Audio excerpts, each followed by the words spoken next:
Mari bro, dari topik apa makna sesungguhnya kalian Ramadan itu berpatokan kepada bulan. Nah, di situ seharusnya Anda itu paham bulan itu sangat mulia bagi kalian, sangat agung, maha tinggi, maha suci itu loh. Kalau kami di dalam Al-Quran, bulan, matahari itu adalah untuk menghitung waktu. Itu untuk menghitung waktu. Sebagai patokan waktu. Karena pada masa lampau belum ada jam. Belum ada jam tangan, belum ada jam dinding. Maka untuk menentukan waktu itu dengan melihat tanda-tanda bulan.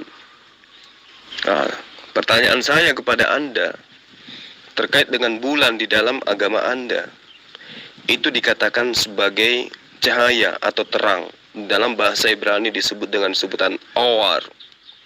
Awar itu artinya terang. Matahari dikatakan terang. Yesus juga dikatakan terang. Penyembah-penyembah dewa matahari juga menganggap bahwa terang itu adalah dewa. Nah, apakah benar bahwa Yesus itu anak terang sama dengan Yesus itu adalah anak dewa matahari? Al-Quran menerangkan tentang bulan. Bismillahirrahmanirrahim. Yas'alunaka 'anil ahillah. Qul hiya mawaqitu linnas.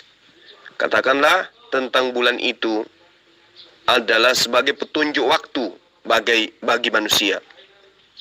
Jadi dikatakan hiya mawaqitu linnas. Bulan itu adalah sebagai penunjuk atau penentu waktu bagi manusia. Nah, sekarang kalau di agama Anda, seperti yang saya terangkan tadi, berbicara mengenai bulan, Maria hamil bulan ke-6. Ya, Yesus lahir bulan Desember. Nah, itu gimana kaitannya? Kok selalu berbicara mengenai bulan? Kalau di Al-Quran, bulan, matahari itu penentu waktu. Kalau di agama Anda berbicara matahari terang, bulan terang, Yesus terang, Horus terang, dan seterusnya. Ibadahmu juga pada hari Minggu, ya, hari di mana putra dewa lahir, merayakan hari matahari juga hari Minggu, Sandai, hari matahari. Itu kenapa di agamamu kok selalu matahari? Kenapa rupanya? Ada apa di situ? Ajaran agamamu memberikan pengajaran kepadamu untuk memahami Sang Pencipta, Sang Ilahi yang benar itu salah total, Bro Juma. Makanya Anda selalu memahami segala sesuatu itu, baik yang bermakna metafisika dengan fisika itu Anda samakan. Anda tidak bisa membedakan sama sekali. Bagaimana mungkin Anda mengatakan terang matahari itu sama dengan kata terang untuk Allah? Itu jelas makna yang berbeda. Itu maknanya terang untuk Allah itu metafisika, terang untuk matahari itu untuk benda, untuk fisik itu loh. Ya, semoga paham ya Bro Juma ya. Apapun alasannya, faktanya hal-hal yang terkait dengan Dewa Horus itu menjaring semua konsep yang ada dalam agamamu. Apapun itu. Yesus dikatakan anak terang. Ya, terang identik dengan matahari. Ibadahmu hari Minggu, Sandai, itu adalah hari dewa matahari. Jadi mau lari kemanapun kamu, tetap kejebak di sana. Karena memang konsep agamamu dari sana. Ayo, siapa yang mengajari kalian untuk ibadah hari Minggu, hari dewa matahari? Jawab. Anda nggak berani VN lagi ya, setelah tahu bahwa konsep agama Anda itu bermula dari tanggal 5 Maret 320 Masehi, di mana Kekaisaran Romawi, Konstantin, memindahkan hari Sabat ke hari Minggu. Kenapa? Karena mereka kangen terhadap hari Dewa Matahari, makanya ibadahnya dipindahkan. Terkait dengan bulan suci Ramadan, Saya kan sudah mengatakan kepada Anda bahwa bulan bagi umat Islam itu adalah penentu, penanda. Nah, kenapa bulan suci Ramadan diperingati? Karena Al-Quranul Karim diwahyukan pada bulan itu. Sementara bulan itu adalah penentu, awalnya bulan puasa itu sudah ditentukan oleh Allah. Ya. Dan itu kemudian diteruskan oleh baginda Rasulullah Muhammad SAW. Jadi bagi kami, bulan hanya penentu waktu. Makanya setiap tahun kami tidak puasa di bulan yang sama dalam hitungan Masehi. Tetapi kami menghitung waktu berdasarkan Hijriyah. Karena bulan bagi kami adalah penentu. Nah, sekarang kalau Anda ibadah hari Minggu, itu ibadahnya orang-orang yang menyembah Dewa Sol, Dewa Matahari, Dewa Solis atau Mitras. Itu yang perlu Anda pahami. Ya. Ibadah yang kalian lakukan pada hari Minggu itu adalah ibadah yang dianut oleh ajaran paganisme Romawi. Pada hari Minggu mereka menyembah Dewa Mitras atau Dewa Horus, Dewa Matahari. Paham tidak sampai sana? Semua kamu hanya mengait-ngaitkan saja, Bro Juma. Sama sekali itu tanpa bukti di ajaran Kristen. Mau kamu samakan dengan, mau kamu fitnah yang seperti apapun, sama sekali kamu gak punya bukti. Itu sangat mudah bagi kami Kristen untuk menjelaskan kepadamu kan. Masalahnya sekarang saya sedang mengangkat topik materi diskusi makna Ramadan itu bagi ajaran Islam. Mengapa bulan itu menjadi pedoman bagi orang Islam untuk melakukan ritual di bulan suci Ramadan itu bagi kalian hingga Idul Fitri. Nah, sama sekali tidak ada pedoman di Al-Quran dan hadismu itu loh. Berarti Anda ada gangguan khusus pada bagian kuping. Kan sudah diterangkan tadi. Ya, yas'alunaka 'anil ahilla qul hiya mawaqitu linnas. Wahai Rasulullah, jika orang-orang kafir itu bertanya kepadamu tentang bulan, katakan kepada mereka, bulan itu adalah sebagai penunjuk waktu bagi manusia. Jadi kami kemudian beribadah pada bulan suci Ramadan, ya, itu sebagai penentu bahwa bulan suci Ramadan itu adalah bulan di mana wahyu pertama kali dinuzulkan oleh Allah itu jatuhnya pada bulan suci Ramadan. Makanya kami berpuasa pada bulan itu. Apa yang Anda ingin jajakan kemudian terkait dengan bulan suci Ramadan? Ada ajaran pagan gitu yang memperingati bulan suci Ramadan sebelum Islam datang? Nggak ada kan? Lalu bagaimana dengan Natal? Natal itu tradisi paganisme yang kemudian diteruskan oleh agama Anda. Sadar nggak Anda? Natal itu asal-usulnya dari mana? Jawab. Bukan gak berani PN bro, sangat berani malahan face to face, tatap muka untuk diskusi tentang teologis perbandingan agama antara Kristen dan agama Islam. Saya sangat berani. Mohon maaf, bukannya gua sombong ya, kalau hanya untuk sekelas Bro Juma ya, sekali gua tabok lu langsung kejang-kejang, lu langsung obak belur deh. Dasar ajaran Islam yang membuatmu pede itu apa gitu loh, sama sekali kan gak jelas di situ gitu ya Bro Juma ya. Ya, kalau teori melalui VN sih biasa, itu mah orang semua bisa. Tapi faktanya Anda tidak pernah nongol di Zoom, baik di Zoom Kristen, lebih-lebih di Zoom Muslim. Jadi teori di belakang layar itu semua orang bisa. Nah, kami pede beragama Islam. Kenapa? Karena seluruh para nabi juga beragama Islam. Mereka mengajarkan tentang tauhid. Nah, sekarang agama Anda merayakan Natal, ibadah hari Minggu, itu tuntunan dari mana? Kenapa kok larinya ke Dewa Matahari ibadahnya? Terkait dengan pertanyaan kamu tentang bulan suci Ramadan, Al-Quran sudah memberikan gambaran jelas. Syahrul Ramadan alladzi unzila fihi al-Qur'an hudal linnas wa bayyinatin minal huda wal furqan. Bulan suci Ramadan adalah bulan yang di dalamnya diwahyukan Al-Quran sebagai petunjuk bagi manusia dan penjelasan-penjelasan mengenai petunjuk dan pembeda antara yang benar dan yang salah, yang batil. Itu kenapa kami berpuasa pada bulan suci Ramadan. Bukan karena ada sejarah ajaran paganisme dulunya berpuasa pada bulan suci Ramadan. Nggak ada itu. Sementara agama Anda, ibadah Natal itu sumbernya dari perayaan Dewa Matahari. Ibadah Minggu itu ibadah untuk nyembah Dewa Matahari. Makanya Yesus kalian sebut sebagai anak terang. Paham tidak Anda sampai di situ? Gimana mau paham? Otak nggak punya. Assalamualaikum warahmatullahi wabarakatuh. Ustadz Zuma, mohon bantuannya agar murid saya si Antoni ini diberi pencerahan sedikit biar agak fresh otaknya, biar nggak isinya doktrin semua. Jadi biar pada saat akan ke gereja punya bekal yang kuat agar tidak kesurupan setelah pulang dari gereja. Gitu sih Ustadz. Mohon bantuannya ya. Waalaikumsalam warahmatullahi wabarakatuh. Bang Pramono, ya. Oh, namanya Anton. Dia ngaku pakar, katanya dia berani face to face, tapi untuk ke Zoom aja nggak berani. Ya nggak apa-apa lah. Memang tugas saya itu untuk menerapi, namanya juga dokter akal sehat, ya kan. Jadi kalau ada pasien, di mana ada pasien akut, saya biasanya nongol di situ. Makasih Bang, barakallah.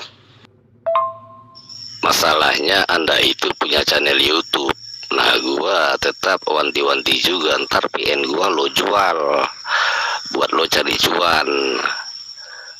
Bodoh benar saya kan, gitu loh Bro Juma ya. Bukannya takut, sama sekali gua gak takut. Mau PN, mau apa, mau debat, diskusi gimana pun dengan Anda. Jangan kan dengan Anda, dengan gurumu pun gua tantangin kok. Kalau untuk diskusi tentang agama, teologis, ayo kapan. Yang penting ya tidak juga harus di WA atau di Zoom gitu kan. Jika perlu ya face to face, jika berani tentukan tempat jadwal, boleh? Itu ku bilang tadi ya, ayam, kucing, sapi, semua punya rasa percaya diri. Kenapa? Karena otaknya nggak berfungsi gitu loh, iya kan? Kenapa sapi dan juga ayam, kambing pede, percaya diri, nggak pakai baju? Karena mereka nggak berakal. Begitu juga orang yang tidak berilmu, pede-pede aja, ngomong apapun boleh. Nah sekarang coba kamu terangkan kepada saya. Saya sudah menjelaskan kepadamu tentang bulan suci Ramadan, lengkap dengan ayatnya, bahwa bulan itu adalah penentu waktu bagi manusia. Dan itu terbukti benar adanya. Agama apapun di atas muka bumi ini menjadikan bulan itu sebagai penentu waktu. Makanya ada Januari, Februari, dan seterusnya. Kenapa? Itu penghitungan bulan. Dan itu diterangkan Al-Quran dari sejak 1400 tahun silam. Nah, itu yang perlu kamu pahami. Terkait dengan bulan suci Ramadan, Al-Quran sudah menjelaskan, Syahrul Ramadan alladzi unzila fihil Quran. Bulan suci Ramadan itu kami berpuasa dikarenakan pada bulan suci Ramadan itu salah satu hikmahnya, karena di situ diwahyukan Al-Quranul Karim yang adalah wahyu petunjuk bagi seluruh umat manusia. Pahami itu. Nah sekarang pertanyaan saya, agama Anda merayakan Natal itu tradisi dari mana? Coba, Yesus dan kru beserta orang-orang yang mengaku sebagai ahli kitab tidak pernah merayakan Natal. Loh kok di Kristen merayakan Natal? Itu tradisi dari mana? Dan yang perlu kamu pahami bahwa nanti di abad ketiga, Kekaisaran Konstantin Agung itu baru memindahkan hari Sabat ke hari Minggu. Kenapa harus ke hari Putra Dewa Matahari? Kenapa? Ayo. Ya saya harus sabar bertanya terus dan kamu pasti tidak bisa menjawabnya. Kenapa? Akalmu nggak berfungsi. Anton, oh Anton, kamu kemana Anton? Katanya lulusan STT. Jangan-jangan kamu itu lulusan sarjana teka-teki. Anton Mengkendek Makilau STT, STH. Tapi ditanya tentang Natal kabur. Hujat Ramadan bisa, Ayo Anton. Anton. Anton. Anak toke. Dalam kristologi, Tuhan hanya menciptakan malaikat. Kalau malaikat yang menjadi jahat, berubah jadi jahat, ada. Tapi menciptakan sejenis makhluk yang jahat, panggil iblis, tak ada. Ya, iblis adalah gelaran diberi selepas malaikat yang unik itu berubah jadi jahat, maka ada. Sama. Ya, kalau you kata Tuhan ciptakan seorang perogol yang jahat, tak ada. Tapi Tuhan ciptakan manusia, manusia ada free will, boleh pilih di antara baik dan jahat. Dia menjadi jahat, menjadi perogol, ada. Ciptakan seorang perogol, tak ada. Tidak ada dalil di dalam Bible yang menceritakan Tuhan menciptakan malaikat. Itu nggak ada. Tetapi kalau kita melihat di dalam 1 Samuel 13, ya, atau 1 Samuel 16, bagaimana kemudian Tuhan diceritakan mengirimkan roh jahat untuk mengganggu manusia. Jadi diceritakan Tuhan mengirim roh jahat atau setan atau iblis untuk mengganggu manusia. Ya, mengganggu manusia ini adalah artinya memalingkan manusia. Oleh karena itulah manusia ada di antaranya yang tidak menyembah kepada Tuhan. Ada yang menyembah kepada dewa-dewa. Sehingga ajaran penyembahan dewa-dewa itu nampak jelas di dalam kehidupan keberagamaan orang-orang yang menganggap dewa datang nusul menjadi manusia. Karena itulah kemudian di agamamu ada perayaan Natal. Natal itu adalah tradisi lama yang dianut oleh Kekaisaran Romawi di dalam memperingati dewa matahari. Makanya ibadahmu juga hari Minggu. Ayo, tahu enggak kamu? Asal-usul daripada Natal itu dari mana? Jawab. Ya, semoga dengan jawabanmu kamu bisa tahu, oh ternyata Tuhanmu itu mengirimkan roh jahat untuk memalingkan kalian. Sehingga kalian beribadah memperingati kelahiran anak dewa matahari. Maka muncullah Natal. Silakan. Nah, Zuma, kami adalah kekristenan. Ya, kekristenan adalah agama. Agama bukan untuk makhluk yang lain. Agama untuk manusia. Manusia itu dikurniakan pemahaman, pemikiran, akal, nurani, pakai bahasa. Manusia tu dia pergi sekolah, dia belajar melatih, dia baca. Oleh itu ada kitab diberi untuk manusia. Barulah manusia dapat membaca, memahami ajaran dan dapat menganut agama. Agama bukan untuk binatang atau jin, sebab jin dan binatang tidak pergi sekolah. Nah, harusnya kamu katakan itu kepada pengarang kitabmu. Karena kitabmu mengajarkan, pergilah ke seluruh dunia, beritakanlah Injil kepada seluruh makhluk. Berarti Injilmu itu juga harus diberitakan kepada ayam, kepada tikus, ya, kepada siapapun yang masuk dalam kategori makhluk. Saudara harus belajar lagi. Makanya punya kitab itu didalami gitu loh. Jangan sampai umat Islam lebih paham kitabmu daripada kamu sendiri. Nah ini terbukti, kan malu kalau kayak begitu. Masa saya lebih paham daripada kamu? Kitabmu menerangkan beritakan Injil kepada seluruh makhluk. Berarti kamu harus menginjili monyet, menginjili sapi, menginjili kambing, menginjili biawak, dan semua makhluk. Paham enggak? Ya, jadi agama itu betul untuk manusia, agar manusia itu ya melestarikan alam semesta ini. Nah, kamu diajarkan untuk menginjili binatang. Kayak mana itu ceritanya? Lalu kau katakan agama bukan untuk binatang, tapi untuk manusia. Tapi kitabmu diperintahkan untuk diberitakan kepada kalangan ayam. Tahu enggak Anda sampai sana? Kalau tidak, daftar jadi murid. Yalah, kabarkan Injil untuk semua makhluk bukan bermaksud tak kira lah, yang tak faham pun kita kabarkan. Ya. Faham tak? Kamu adalah orang dewasa, pakailah akal sikit. Ayo. Aduh, revisi aja kitabmu itu. Orang Malaysia kok nggak ngerti apa itu makhluk. Apa kamu pikir hewan itu bukan makhluk? Ya sudah, sekarang kamu injilin itu, kumpulkan sapi sebelum kamu ambil kotorannya untuk penebusan dosa, ya. Karena kotoran sapi itu ya sebagai penebus dosa. Anda boleh baca di dalam Keluaran 29 nomor 14. Tahe sape untuk menghapus dosa. Ya, pelihara sapi, injilin mereka. Biar mereka ikhlas, tahenya dijadikan sebagai penebus salah. Silakan. Nah, janji sekarang kamu dengar dengan betul. Nah, agama kita tidak ada pengganut-pengganut seperti binatang atau jin. Ya, tetapi Islam dia ada penganut yang jin. Ada jin yang Muslim tau. Kita tak ada. Astagfirullahaladzim. Ya, ajaran itu adalah perintah dan larangan Tuhan. Perintah dan larangan Tuhan itu tertuju kepada seluruh makhluk, termasuk malaikat. Sehingga di dalam agamamu malaikat itu membangkang. Apa perintahnya? Diperintah untuk sujud kepada Adam. Tapi mereka justru membangkang. Itu ada dalam kitab yang kalian ambil dari agama lain. Harusnya kalian malu itu.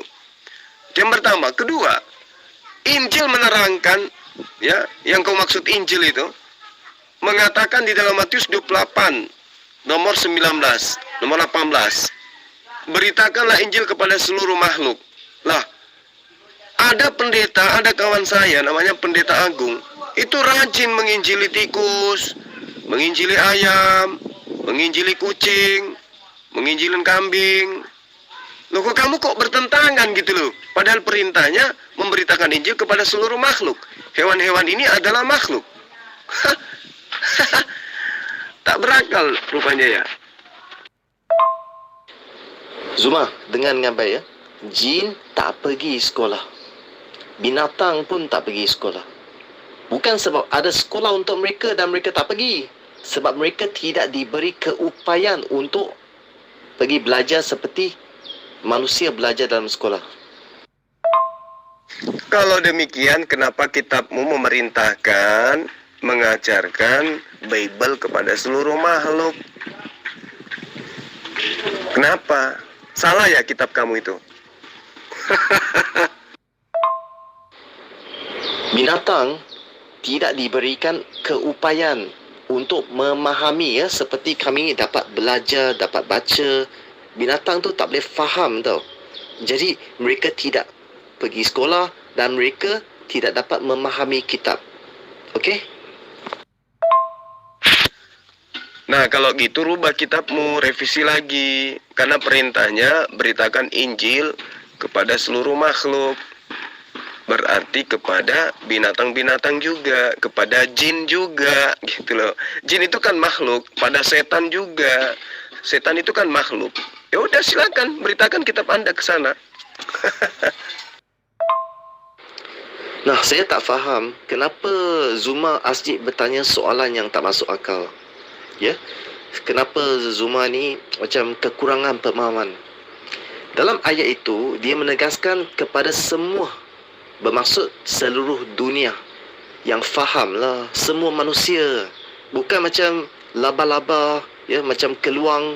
Mereka pun you kabarkan. Ya, bagaimana ya, nak kabarkan kepada yang tak faham? Loh, itu kitabmu yang mengatakan kayak begitu. Kamu mau mengingkari kitabmu, ya itu deritamu. Bukan aku yang memberitakan itu, bukan. Saya hanya mengingatkan kamu bahwa kitabmu mengajarkan untuk memberitakan Injil kepada seluruh makhluk. Nah, pernah nggak kamu menginjili ayam? Oke, setelah kalian nyerah, ya, nggak ada yang mampu kemudian untuk mempertanggungjawabkan daripada iman kalian, kitab kalian, ya, maka saya pamit. Saya harap kalian itu mau belajar dan belajar supaya kalian itu bisa menjadi manusia, makhluk Tuhan yang berguna, ya. Karena perintah Tuhan itu adalah mentaati perintah. dan menjauhi larangan. Itu tertuang di dalam kitabnya para nabi. Dan itu masih ada di dalam kitab yang kamu tenteng hari ini. Saya kira begitu ya para sahabat, terutama kepada saudara saya yang dari Malaysia ini dan juga tadi saudara Anton. Penekanan saya kemudian adalah ketika Anda berbicara mengenai kebenaran, maka harus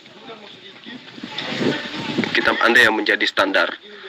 Jangan asal halusinasi ya, karena Anda bertentangan dengan kitab Anda kemudian menyalah-nyalahkan orang lain. Kitab Anda yang mengajarkan untuk memberitakan Injil kepada seluruh makhluk. Hewan-hewan itu juga adalah makhluk. Di dalam kitab pengkhotbah malah dikatakan bahwa manusia dan hewan itu adalah sama. Manusia tidak memiliki kelebihan dibandingkan binatang. Baca pengkhotbah 3 supaya Anda belajar ya. Saya kira begitu. Salam beda Tuhan untuk teman-teman Kristen. Salam satu Tuhan untuk sahabat muslim. Assalamualaikum warahmatullahi wabarakatuh.